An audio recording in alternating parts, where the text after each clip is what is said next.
नमस्कार आप सभी का। आज हम आपकी मुलाकात करवाएंगे ऐसे किसान भाई से जिन्होंने तमिलनाडु के इरोड जिले के गणेशपुरम गांव में रहते हुए अपने शोध कार्य को अंजाम दिया और इनका नाम है जी.आर. शक्तिवेल।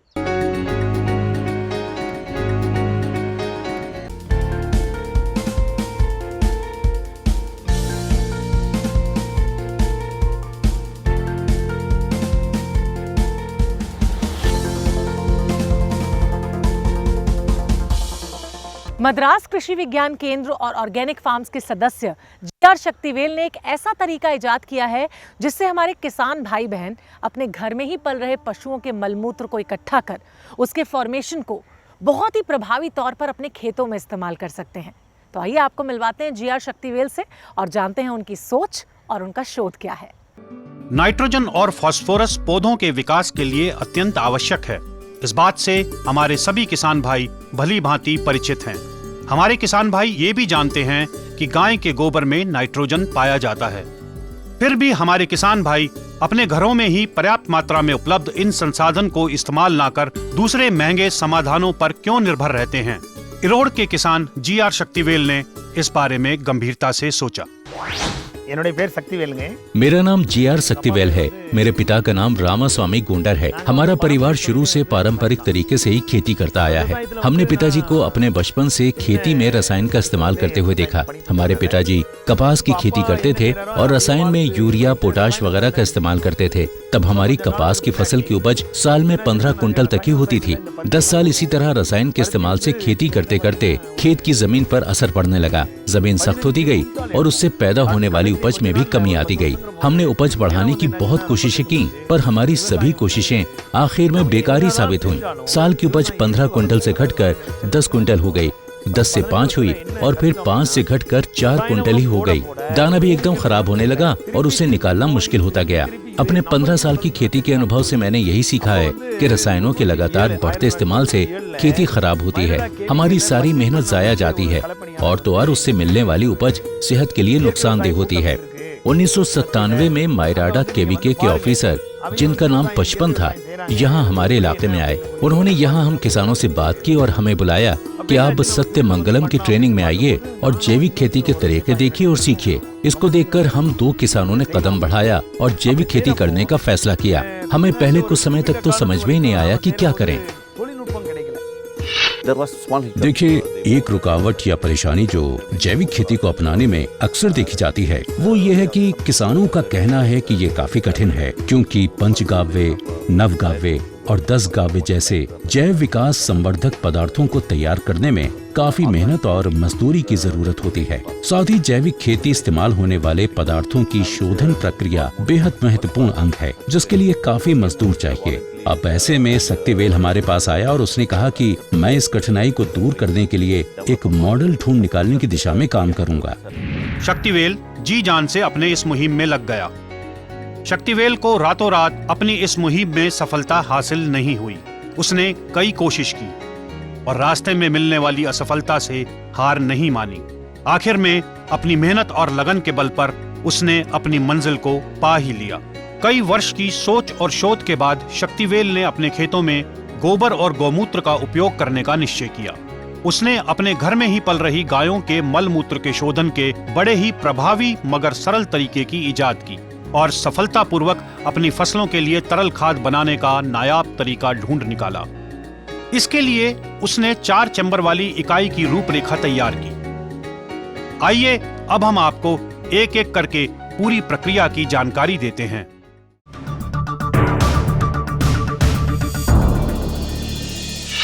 गायों को तबेले से बाहर चरने छोड़ दिया गया है। जैसा कि आप देख रहे हैं, तबेले का फर्श ढालदार बनाया गया है ताकि गोमूत्र सीधे ही बहकर तीसरे चैम्बर में पहुंच जाए। तबेले की सफाई कर गोबर को पहले चैम्बर में पहुंचाया जाता है। बचे हुए अवशेष को भी पानी की पाइप से धोकर पहले चैम्बर में पहुंचाया जाता है।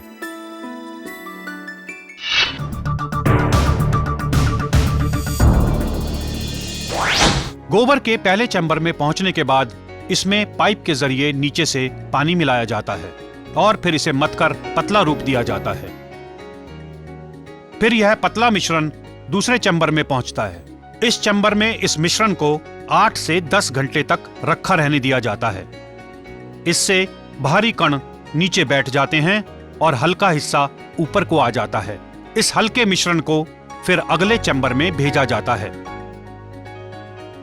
ऊपर के हल्के हिस्से को तीसरे चैम्बर में भेजने के बाद जो तलछट बचती है उसको भी जाया नहीं जाने दिया जाता। इस तलछट का इस्तेमाल बायोगैस बनाने में किया जाता है। दोस्तों, जैविक खेती का ये अद्भुत तरीका आपने पहले कभी नहीं देखा होगा। ऑर्गेनिक फार्मिंग के अलग अलग पहलुओं से तो आप परिचित हुए होंगे, लेकिन ऑर्गेनिक विधि से उर्वरक तैयार करने का तरीका शायद ही आपने कभी पहले देखा या फिर सुना होगा। आपको बता दें कि जो अभी हमने आपको दिखाया वो स्टेप 1 और स्टेप 2 थे, जो बेहद आसान है और इन स्टेप्स को कोई भी किसान अपना सकते हैं। कार्यक्रम में आगे जानेंगे GR शक्तिवेल द्वारा ऑर्गेनिक उर्वरक बनाने के अलग अलग स्टेप्स के बारे में। तो आइए जानते हैं स्टेप 3 के बारे में।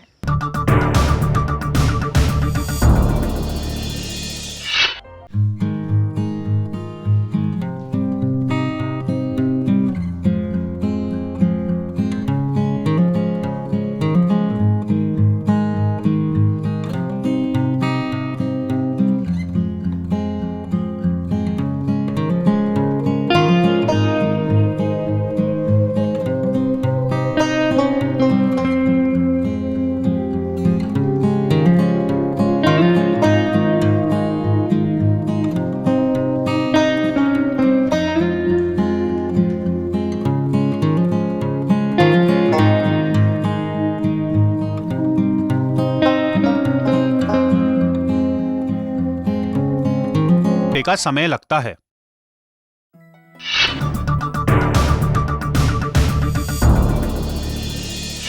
छना हुआ मिश्रण चौथे चैम्बर में पहुंचकर इकट्ठा होता है। इस चैम्बर की क्षमता 5000 लीटर है। इस चैम्बर में पहुंचने के बाद इस मिश्रण में बूरा मिलाया जाता है और फिर 1 दिन के लिए खमीर उठने के लिए छोड़ दिया जाता है। इस मिश्रण को फिर आखिरी चैम्बर में भेज दिया जाता है।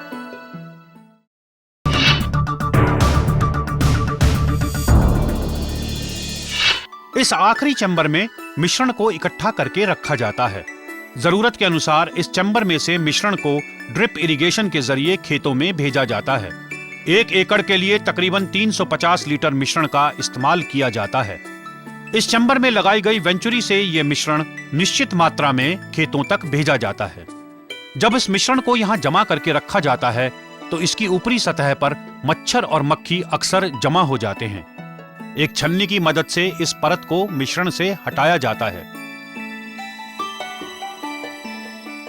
इस वेंचुरी को भी महीन जाली से ढककर मिश्रण में डुबोए रखा जाता है ताकि किसी भी प्रकार के प्रदूषित कणों से उसमें रुकावट ना आ सके।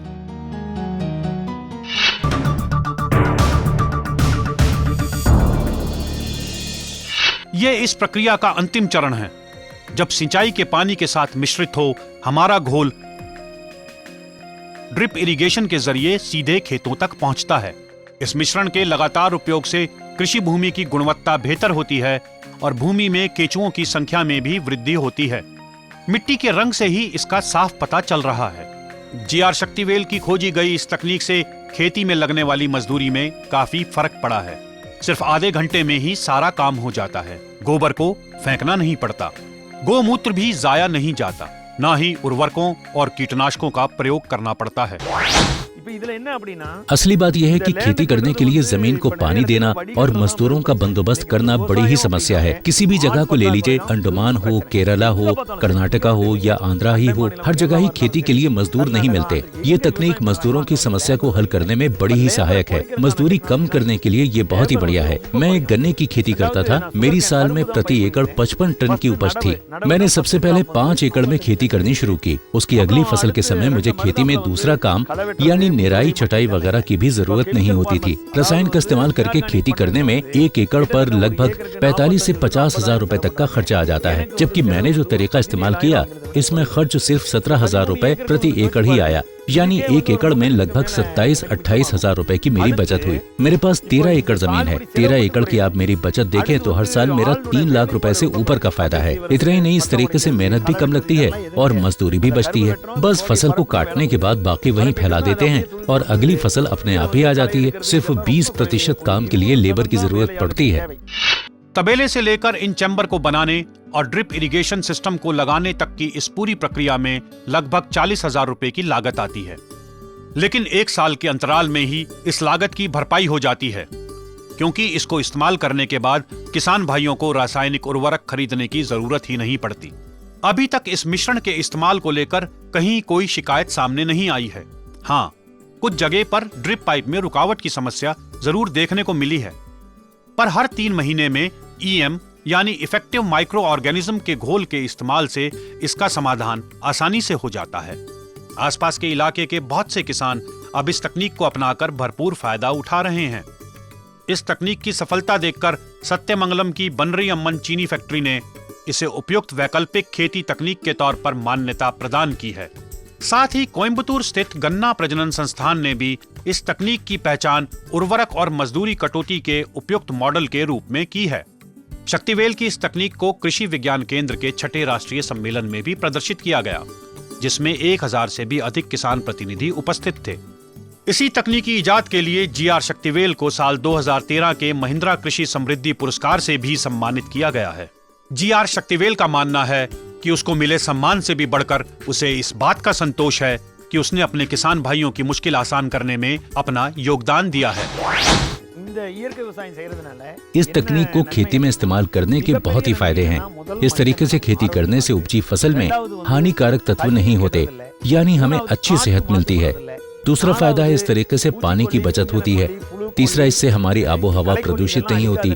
चौथा, इस तकनीक से फसल में कीड़ा नहीं लगता और दूसरे रोगों से बचाव होता है। फसल अच्छी होती है, लोग इसका इस्तेमाल करके स्वस्थ रहते हैं, सबको शुद्ध अनाज मिलता है और वो खुश रहते हैं। उनकी इसी खुशी से ही मेरी तृप्ति होती है और मुझे संतोष है कि मैंने लोगों के लिए कुछ अच्छा किया है। GR शक्तिवेल के तैयार किए गए तरीके में 4 चैम्बर को बनाने में लगभग 40,000 रुपए की लागत आती थी। इस वजह से हमारे छोटे किसान भाई इसका फायदा नहीं उठा पा रहे थे, पर अब इसका भी हल ढूंढ निकाला गया है। कौन है ऐसे जागरूक किसान जिन्होंने GR शक्तिवेल के इन प्रयासों को आसान बना दिया है? दोस्तों, GR शक्तिवेल के जिले से 100 किलोमीटर दूर मालाड़ी के रहने वाले अलगेसन ने GR शक्तिवेल की तकनीक को और आसान बना दिया है और अब इससे छोटे से छोटे किसान भी इस तकनीक का लाभ उठा सकते हैं। अलगेसन द्वारा संशोधित की गई इस तकनीक का आम किसानों को किस तरह से लाभ हो रहा है, इस बारे में अलगेसन का क्या कहना है, आइए देखते हैं। व्यवसाय नண்பர்களுக்கு நீங்க இப்ப பார்க்கக்கூடிய இந்த தொழில்நுட்ப खेती से जुड़े हमारे किसान भाइयों को अभी हम दिखाएंगे कि हम अपने खेत में ही किस तरीके से कम लागत में खाद को तैयार कर सकते हैं। इस कम लागत वाले तरीके में इस्तेमाल होने वाले सामान में हमें सबसे पहले चाहिए 200 लीटर का PVC बैरल। ये बैरल हमें लोकल मार्केट में आसानी से मिल जाता है। दूसरे, हमें चाहिए 1.25 इंच का गेट वाल्व और 1 इंच का गेट वाल्व। ये 2 निप्पल और एक GI निप्पल जो कि बैरल में छेद करने के लिए इस्तेमाल की जाती है। हमें ये सब सामान ही चाहिए होता है। आइए अब हम देखते हैं कि हम इस सब सामान का इस्तेमाल किस तरीके से करते हैं। सबसे पहले हमें इस बैरल में 2 छेद बनाने हैं। पहला छेद बैरल के तले से 1 फीट की ऊंचाई पर यहाँ बनाया जाता है और इस छेद के पीछे की तरफ तले के लगभग बराबर ही दूसरा छेद बनाया जाता है। इस 1 फीट की ऊंचाई पर बनाए गए इस छेद में 1.25 इंची का वाल्व लगाया जाता है और इस तले के पास बनाए गए छेद में 1 इंच का वाल्व लगाया जाता है। इस 1.25 इंची वाल्व का उपयोग ये है कि हम जब इस बैरल में गौमूत्र, गोबर और शक्कर का बूरा मिलाते हैं तो बाद में इस घोल के भारी कण नीचे बैठ जाते हैं और साफ घोल इस वाल्व के ऊपर के हिस्से में तैरने लगता है। आइए अब बनाने का तरीका शुरू करते हैं। सबसे पहले इस पाइप को एकदम गर्म किया जाता है। गर्म होने के बाद उससे यहाँ पर दबाव डाला जाता है और इस तरीके से यहाँ छेद किया जाता है। इस छेद में पौन इंची की पीवीसी पाइप फिट कर दी जाती है। पीवीसी निप्पल, இந்த पीवीसी निप्पலை இங்க வச்சு நாம ஃபிட் பண்றோம் और उस पर அதுக்கு पौन மேல इंच का गेट वाल्व लगा दिया जाता है। गेट वाल्व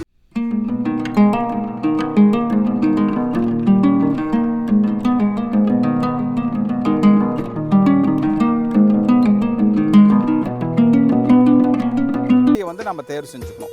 फिर इस बैरल के पीछे की ओर इसी निप्पल को दोबारा गर्म करके नीचे की तरफ छेद कर दिया जाता है होल्स கிடைக்கும்। இந்த ஹோல்ஸ்ல வந்துட்டு நாம வந்துட்டு और इस छेद में फिर 1 इंच की निप्पल और वॉल्व फिट कर दी जाती है। इस 1 इंच वॉल्व का काम यह है कि जो भी गोबर, गौमूत्र और मिश्रण हम बैरल में डालते हैं उसमें भारी कण धीरे धीरे बैरल के तले में बैठकर जमा हो जाते हैं और इस वॉल्व को खोलने पर यहाँ से बाहर निकाले जाते हैं। ये काम 10 दिनों में एक बार करना चाहिए। हर रोज इस वॉल्व को खोलने की आवश्यकता नहीं है। आइए देखते हैं कि इस 200 लीटर की तरल खाद फैक्ट्री के लिए हमें क्या क्या सामान चाहिए। सबसे पहले हम लेते हैं 5 किलो गाय का गोबर। यह बात ध्यान रखें कि गोबर देसी नस्ल की गाय का हो। इसे पानी में अच्छी तरह से मिला लेते हैं। उसके बाद हम मिलाते हैं 2.5 लीटर गोमूत्र। ये गोमूत्र भी देसी नस्ल की गाय का ही होना चाहिए। हमें देसी नस्ल की गाय के मलमूत्र का ही इस्तेमाल इसलिए करना चाहिए क्योंकि दूसरे नस्ल की गाय के मलमूत्र की अपेक्षा देसी नस्ल की गाय के मलमूत्र में जीवाणु गतिविधि अधिक मात्रा में होती है। गोमूत्र को अच्छी तरह मिलाने के बाद हम इस मिश्रण में 1 किलो शक्कर का बूरा मिलाते हैं। यहां पर भी हमारी कोशिश होनी चाहिए कि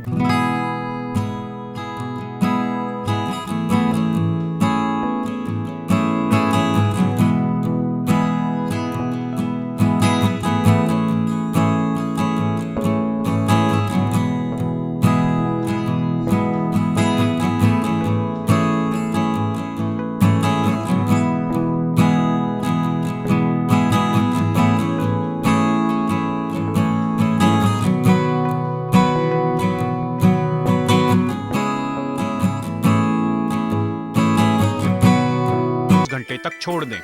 24 घंटे तक यूं ही पड़े रहने से मिश्रण में मौजूद ठोस अपशिष्ट पदार्थ बैरल के तले में बैठकर जमा हो जाएंगे और ऊपरी सतह पर साफ घोल तैरने लगेगा। इस पूरी प्रक्रिया में किसी तरह के पत्थर, जाली या रेत वगैरह का इस्तेमाल नहीं किया जाता है। 24 घंटे के बाद जब आप ऊपर वाला वाल्व खोलेंगे तो लगभग आपको 175 लीटर साफ घोल मिलेगा। ये घोल किसी भी प्रकार के कणों से मुक्त होता है। इस तरह 10 दिन तक इस्तेमाल करने के बाद बैरल के निचले हिस्से में लगे 1 इंच के गेट वाल्व को खोल तले में जमे अपशिष्ट को निकालकर बैरल को धोकर साफ कर लें और फिर से प्रक्रिया शुरू कर दें। अगर आप बाढ़ सिंचाई यानी खुले पानी का इस्तेमाल करते हैं, आप सीधे सीधे गोबर और गोमूत्र को सिंचाई के पानी में मिला सकते हैं। हाँ, ड्रिप इरिगेशन में इसका इस्तेमाल करने के लिए यह सुनिश्चित करना जरूरी है कि घोल पूरी तरह से साफ हो ताकि ड्रिप लाइन में रुकावट ना आए।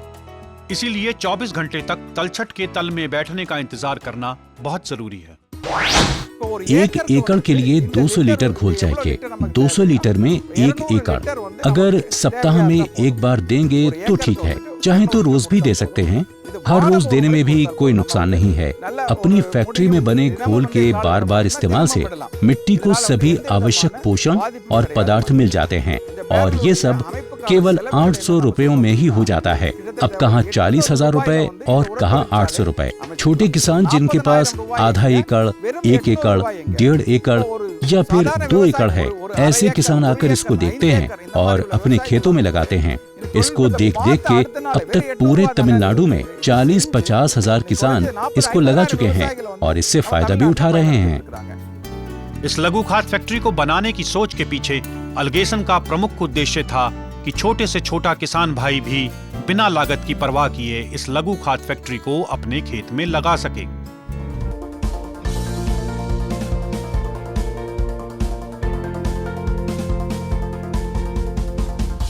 तो दोस्तों, आज आपने जाना तमिलनाडु के इरोड जिले के जीआर शक्तिवेल के ग्रामीण शोध के बारे में। उन्होंने अपने शोध से न सिर्फ इरोड जिले के किसानों को ऑर्गेनिक उर्वरक उपलब्ध कराया, बल्कि उन्होंने देश के किसानों को इसके प्रति जागरूक भी किया। और आज उनके इसी प्रयास पर देश के किसान उन पर गर्व महसूस कर रहे हैं।